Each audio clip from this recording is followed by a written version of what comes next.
Today we're going to be talking about how to reduce the amount of noise that occurs in your recordings when there's moments of silence.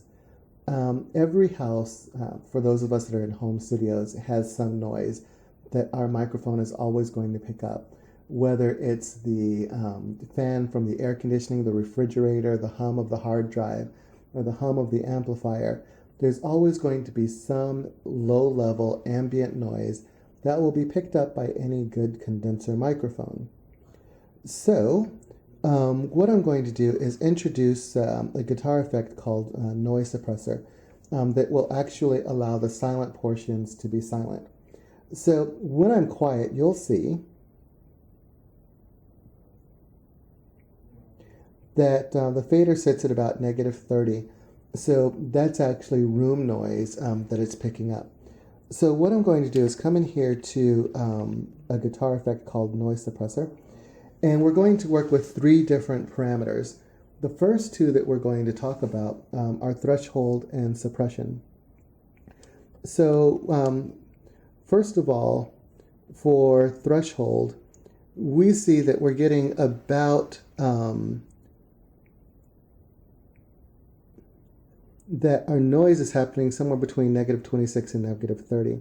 So we've got to set our threshold high enough to actually trigger that. So I'm going to actually set it at -24.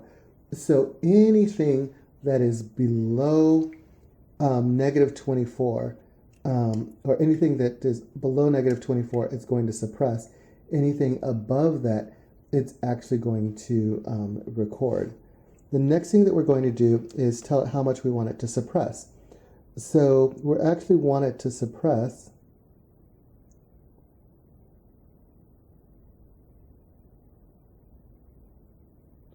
we'll set it at about 36 dB. So when we come back out here and we take a look at our menu,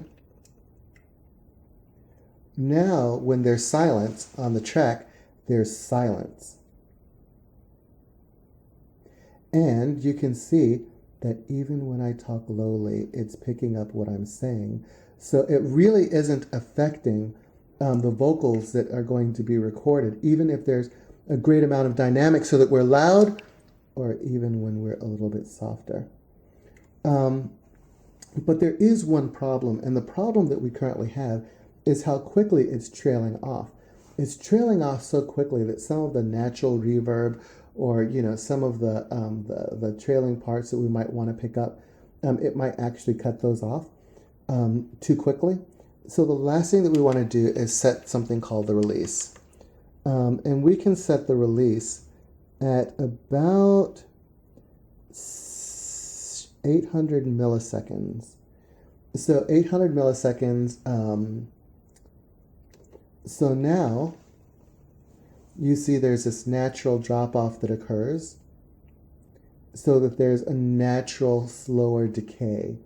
And that basically is one of the techniques that I use to reduce the amount of noise in a recording that I do at home when I want there to be silence. Thank you.